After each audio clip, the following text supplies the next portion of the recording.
la Première Ligue affiche sa surpuissance comme jamais, alors qu'on n'est même pas à mi-mercato. Les Cadors, et pas seulement, ont envoyé des centaines de millions sur le marché. Dernier exemple en date, Manchester United qui va acheter Brian Mbeumo, formé à 3, pour environ 81 millions d'euros, bonus compris.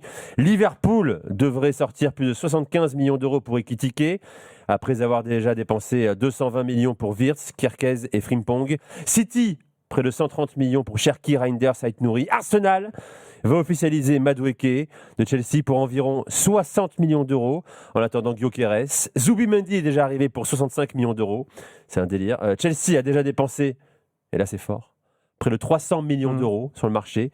Je compte aussi le marché d'hiver. Bien sûr. Delap, Estevao, Gittens, Joao Pedro, notamment en tête de gondole. Bref, mercato anglais en feu.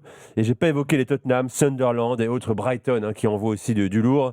Le fossé se creuse encore un peu plus avec nous, avec d'autres voisins européens, bien sûr. Là, c'est le mastodonte Première Ligue qui fait des ravages. On va en parler avec vous au 32-16 aussi. Tiens, quel est le mercato qui vous excite le plus entre Liverpool, Chelsea, Tottenham, United, City, par exemple. Sunderland de Régis Lebris, pourquoi pas, qui a des idées aussi.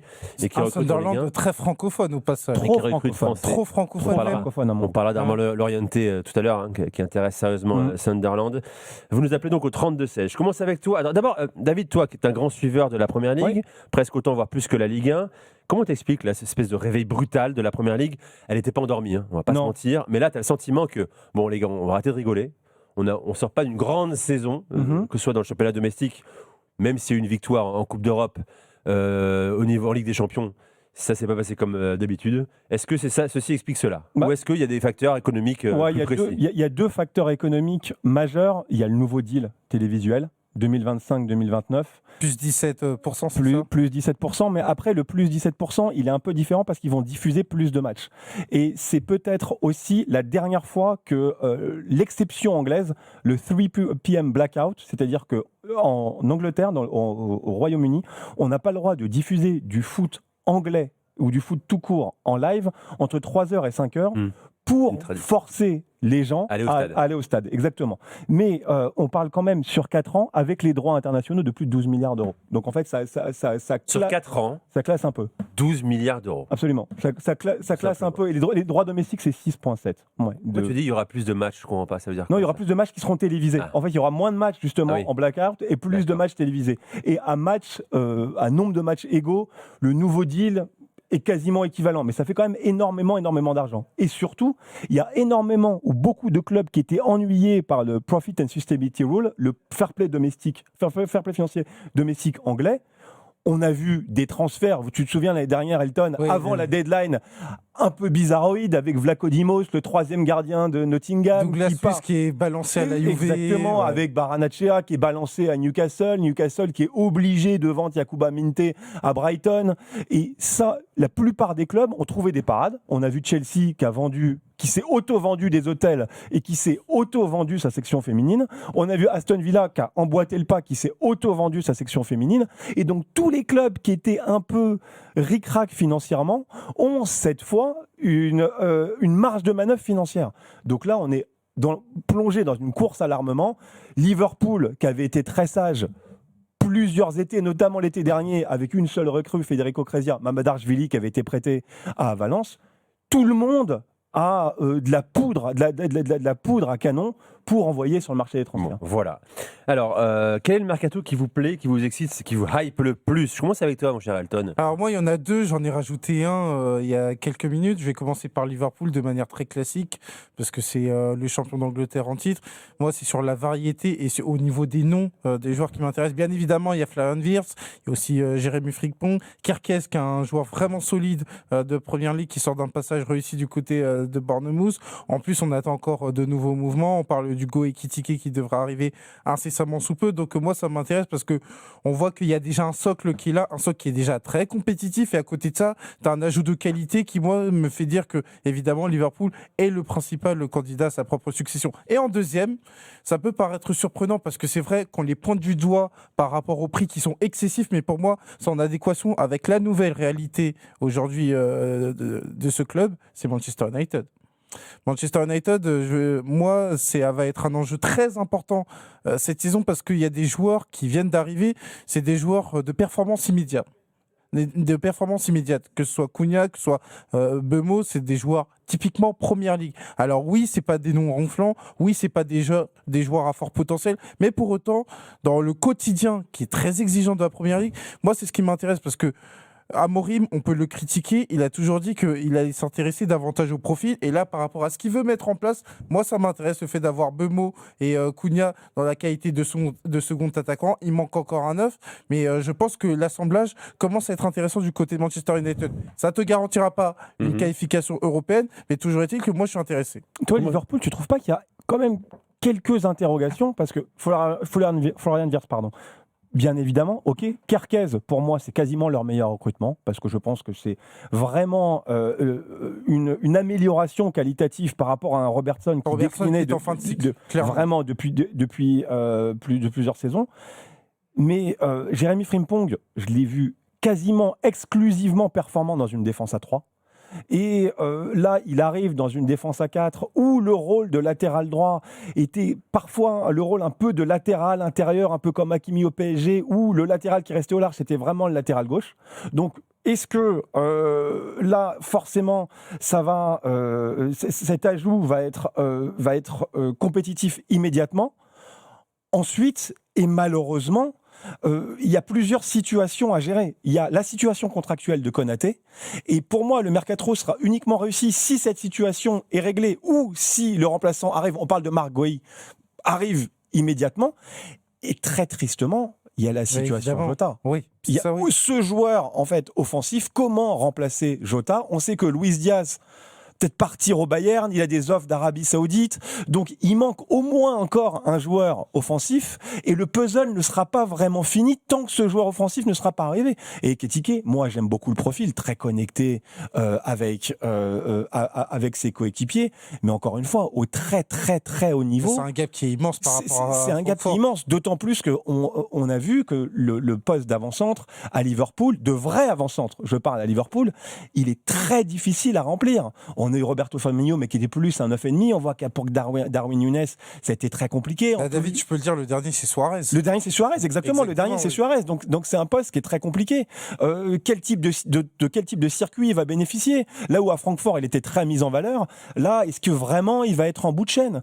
Donc, oui, moi, je peux aimer certains profils, mais j'émettrais plus de réserves. Charnière centrale, pour moi, il y a encore un gros point d'interrogation. Frimpong, pour moi, point d'interrogation. Et malheureusement, ce poste dans les couloirs, Diaz, malheureusement Jota, j'aime bien ce qu'ils font, mais pour moi, c'est encore incomplet. Voilà pour Liverpool. Il parlait à l'instant de Manchester United, qui cherche enfin un redressement. Ruben Amorim a attendu au tournant. Il a fini en difficulté cette saison-là. On s'est même posé des questions parfois avec Julien Laurence ce lundi soir de savoir si on allait vraiment continuer avec lui. Il est toujours en place. Est-ce que tu penses que United est capable désormais de faire un top 4 dès la saison prochaine? Ça me paraît compliqué vu la course à l'armement ailleurs, surtout que Elton l'a dit. Il ne cherche pas là un Mr. Right, il cherche un Mr. Right Now. C'est-à-dire que c'est des joueurs prêts à jouer, prêts à l'emploi, prêts à se brancher, quitte à surpayer. Après Mbomo et Cunha, c'est des transferts domestiques. Donc entre des clubs qui sont riches à centaines de millions, qui n'ont pas besoin de vendre, et à des clubs qui ont des moyens de surpayer pour acheter. Donc ce qui explique le prix. Après, il y a quand même énormément de trous dans cet effectif de Manchester. Il y a énormément d'inconnus. Au milieu, on sait que Mainoo, comme c'est du pur profit, on rappelle à nos auditeurs que les joueurs qui sont formés au club, ils sont valorisés à 0 dans les comptes. Donc quand on les vend, ça fait une plus-value totale du montant de la vente. Donc c'est pour ça qu'il y a certains clubs, Chelsea, Liverpool, qui sont très bons pour former, pour vendre, exactement, pour comptabiliser du profit pur. Mais il y a quand même encore énormément de trous. Le poste d'avant-centre, tu l'as dit, on essaie de faire sortir Zirkzee. Højlund a pas vraiment fait ses preuves. Obi Martin, troisième avant-centre, beaucoup trop jeune. En défense centrale, il n'y a pas vraiment de hiérarchie. En termes de piston, c'est compliqué. Dorgo est arrivé, mais le gap qualitatif entre Lecce et la Première Ligue est énorme. À droite, Mazraoui est meilleur en central droit. Gardien, est-ce qu'ils vont sortir à Onana pour prendre Emiliano Onana, Martinez? plus qui a été touché physiquement. Non, mais pour moi, aujourd'hui, l'enjeu du côté de Manchester United, c'est qu'il y a une nouvelle réalité. Tu n'es plus un club de premier rang, et donc tu as un club qui est beaucoup plus modeste par rapport à la compétitivité en première ligue, et tu dois t'adapter en conséquence. Et donc, moi, je m'attends déjà à ce que Ruben Amorim construise un 11 de départ. Ça va être la priorité pour retrouver cette compétition. Parce qu'on parle d'un club qui, aujourd'hui, n'est pas capable de remporter 2 matchs de suite en première ligue. Et pour moi, ça va être la première étape. Se construire notamment de la confiance, construire un 11 de départ de manière à monter en puissance et avoir une équipe qui, dans un premier temps, soit avant le Boxing Day en première partie de tableau et qui puisse aspirer à plus. Tiens, je vais accueillir Jérôme au 32-16. Salut Jérôme. Salut. Bienvenue. Salut Jérôme. Supporter de l'OL, mais observateur avisé de la première ligue également, quoi. Ouais, c'est ça, ouais. Alors, qu'est-ce que tu voulais réagir sur le mercato foot de la première ligue? Non, je voulais réagir par rapport à... Vous disiez que pourquoi la première ligue, elle détruit tout par rapport aux autres championnats européens. Et j'avais dit à votre standardiste que pourquoi? Parce qu'en fait, elle est plus intéressante que tous les autres championnats par rapport à la concurrence déjà entre les équipes. Voilà, l'attractivité sportive. Et pour moi, elle est largement plus intéressante que... Plus égalitaire, c'est ça que tu veux dire? Les autres championnats, le championnat anglais, je peux pas dire qui va être champion d'Angleterre. Je regarde l'Espagne, bon, le Real sur le Barça, l'Atlético de Madrid de temps en temps, mais c'est vraiment rare. Et l'Allemagne, c'est le Bayern. Et la France, c'est le PSG. Après, il y a juste l'Italie où il y a une concurrence qui est en train de se faire entre Naples et l'Inter. Mais je veux dire, vraiment le plus intéressant, où on sait vraiment pas vraiment qui va être champion, même s'il y a eu Léa Guardiola où Manchester City a beaucoup raflé de... Ouais, City-Liverpool, ouais. Sur les derniers. City-Liverpool sur les derniers, ouais. Oui, mais c'est Liverpool l'année qui vient de terminer, mais je veux dire, normalement, c'était souvent Manchester City. C'est ça, ouais. Tout à fait. Après, Ouais. c'est Guardiola, je pense que voilà, c'est l'entraîneur qui fait beaucoup aussi. Mais je veux dire, voilà, c'est vraiment... Toi, c'est uniquement le l'argument suspense, pour concurrence moi, c'est le plus ouverte pour le important. titre. Pour moi, un championnat qui est déjà joué d'avance, il n'est pas intéressant et Mhm. je sais pas, je trouve ça pas intéressant. Après, chacun... Moi, j'ai besoin d'avoir du suspense pour qui va gagner un peu. Moi, je suis vraiment basé sur les sports US, ou les sports US, voilà, c'est... Mais tu rebats les cartes à chaque fin d'année avec c'est la draft. quasiment Voilà, égalitaire à chaque comme saison. la première ligue, Mais, très bien fait. Mais et sur le spectacle que propose la première ligue, sur le jeu, Ah, c'est sur la meilleur. philosophie, Après, même si maintenant c'est plus du tout un bloc, hein, c'est beaucoup plus varié qu'il y a une bonne décennie, voire un peu plus, Jérôme. Ah mais non, on prend plus de plaisir. Je prends plus de plaisir à regarder les matchs du foot anglais. Mais après, c'est normal parce qu'après c'est pas les mêmes. C'est des meilleurs joueurs, c'est des meilleurs. C'est voilà, le championnat il fait que tous les équipes ils ont des bons joueurs, ils ont des bons effectifs. Du coup, ils peuvent produire du beau jeu. Après, voilà. C'est sûr que ça aide aussi. Hein. Après, je suis d'accord avec toi. Après, on sort quand même d'une des pires saisons de l'ère Première Ligue. Très franchement. C'est pour ça qu'on en a parlé aussi, parce que c'est assez rare finalement. Oh ouais, c'était très rare. Moi, j'avais fait un avis tranché un dimanche soir. Ce qui est quand même bizarre, parce que tu as quand même eu la chute de Manchester City qui raflait tout la saison précédente. Mais c'est vrai que dans cette notion de compétitivité, adversité incarnée par les clubs du sommet, il n'y a pas eu de combat en vrai. Non, il n'y a pas eu de combat. Et vous avez le sentiment que la saison à venir, le combat sera plus ouvert? Pour moi, il ne va pas se cantonner uniquement à Liverpool et à City. C'est des exceptions. Comparé du championnat de France, c'est une exception que le PSG. Ah oui, bien sûr, oui, mais c'est pas comparable, Jérôme, effectivement. C'est une exception qu'il y a un club à 20 points d'avance. Oui, alors nous, on a un exemple caricatural. Après, Nico, c'est vrai que cette saison, regarde, c'est année 2 du projet Maresca. C'est total reset complet de Pep Guardiola. Année 2, slot. Arteta. Arsenal ne ratera pas son mercato comme il a raté son mercato estival l'année dernière. C'est ça qui est passionnant.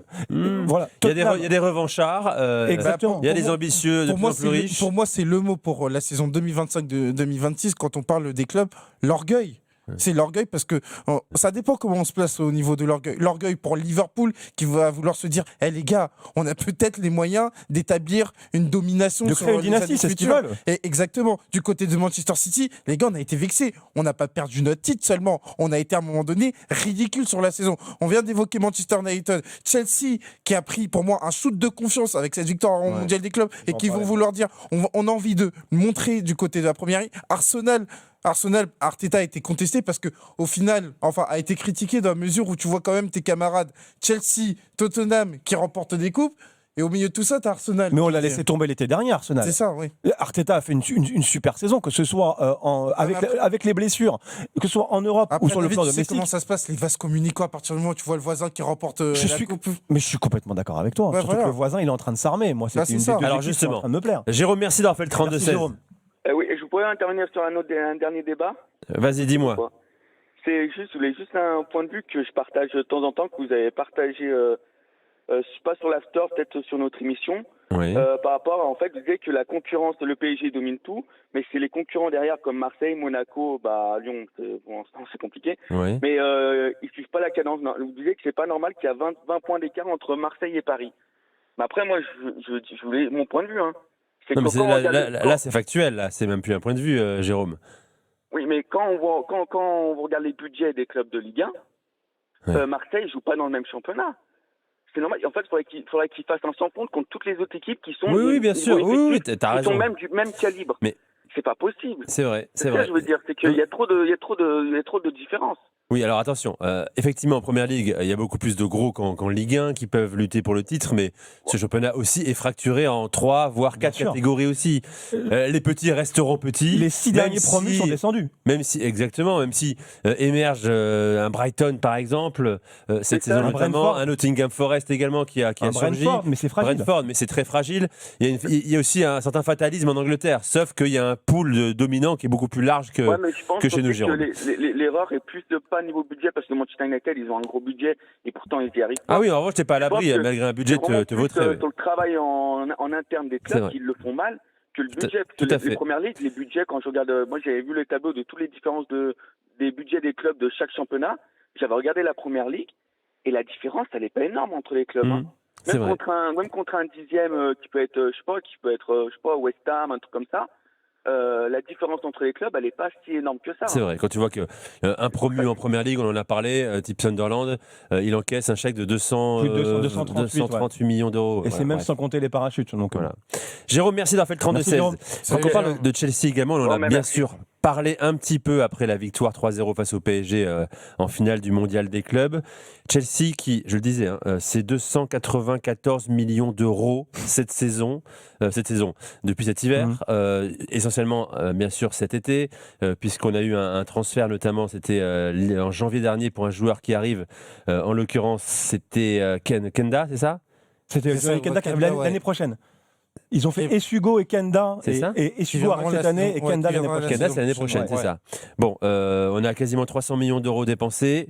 Chelsea a longtemps été la risée. Est-ce que vous avez le sentiment que ce groupe-là, avec Maresca saison 2, est en train de se structurer suffisamment et de se renforcer suffisamment pour être un vrai candidat au titre en première Pour ligue? moi, Nico, ils sont à 1 ou 2 ajustements d'être un candidat au titre, mais c'est les ajustements les plus compliqués. C'est lesquels Parce que- pour toi? Ça m'intéresse. Parce que pour moi, quand on parle de Chelsea, il peut y avoir un parallèle fait avec le Liverpool de Klopp en 2017. Et là, justement, ils ont réussi à le faire quand Van Dijk arrive, quand Alisson arrive. C'est exactement Et le même poste. C'est Et- marrant, c'est et- exactement le même poste. exactement. Et moi, ce que je veux dire par là, c'est dans les deux surfaces. Parce que moi, j'avais beaucoup aimé la première partie de saison dernière de Chelsea. Mais à un moment donné, il y a une chute au niveau de la qualité. Quand tu as Fofana qui se blesse, il y a des performances beaucoup plus irrégulières de Sanchez. Et pour peu que Chelsea arrive à régler ça, avec notamment un défenseur central qui va réussir à éclore. Parce que, attention, Chalobah fait une superbe compétition. Super. Colwill a fait une superbe compétition. Sanchez, même s'il a été nommé meilleur gardien de la Coupe du Monde des clubs, Oui, c'est je fragile. pense que tu peux aller faire un effort supplémentaire pour permettre de te dire que tu vas gagner ces 10, 11, 12 points qui vont te permettre Moi, d'être j'ai un pas, candidat moi, j'ai crédible. pas compris pourquoi ils n'ont pas harcelé Milan pour Maignan. Très sincèrement, c'était un des derniers dominos à tomber pour faire vraiment un effectif parfait. Tu l'as dit, défenseur central. Pour moi, ils sont trop dépendants de la forme de Fofana, qui est un top Ah bah, défenseur Fofana, central de première ligue. Pour moi, Fofana, Mais- c'est le tournant de la saison. Mais qui est pas du tout fiable. Chalobah est excellent. Chalobah te permet de jouer très haut. C'est quelqu'un qui couvre très bien la profondeur dans son dos. Mais c'est vrai que par rapport aux autres charnières centrales des prétendants, t'es quand même un chouïa en dessous. Mais moi, Chelsea, c'est au niveau du mercato, c'est un de mes coups de cœur estival.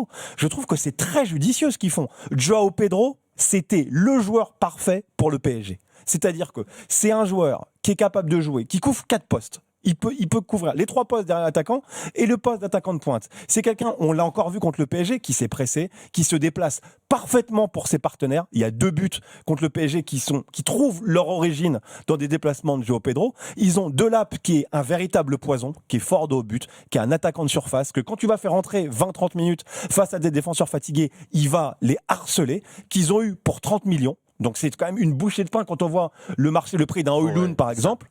Et ensuite, Bino Gittens qui va devoir statistiquement couvrir ce que Sancho ne faisait pas l'année dernière. Tout en sachant que de toute façon, tu as Pedro Neto. Mais on s'est moqué de Chelsea. Mais Chelsea, ça commence à devenir très, très, très correct. Parce qu'il y a un coach qui sait mettre en musique un effectif Exactement. ultra pléthorique. Un mot sur Gittens quand même, 65 millions d'euros, ça paraît fou. Jeune joueur, prometteur, qui sort d'une saison très moyenne avec le Borussia. D'une deuxième partie de saison très moyenne, absolument. Là, c'est vrai qu'ils achètent... Ils achètent le potentiel. Là, c'est Chelsea. 65. Ils achètent le potentiel. Mais moi, ce que j'aime, c'est qu'il y a beaucoup de joueurs qui commencent à appréhender leur poste hybride. On a vu Reece James monter au milieu. On a vu Caicedo en fin de saison dernière jouer latéral droit intérieur. On a vu João Pedro justement appréhender un vrai poste hybride. On a vu Cucurella parfaitement appréhender son poste. Donc en fait, le maresquisme commence vraiment à infuser et ça va être très intelligent. Et puis pour moi, Nico, il y a quelque chose qui est très important pour aller être une équipe capable de chercher des titres, c'est le vécu commun.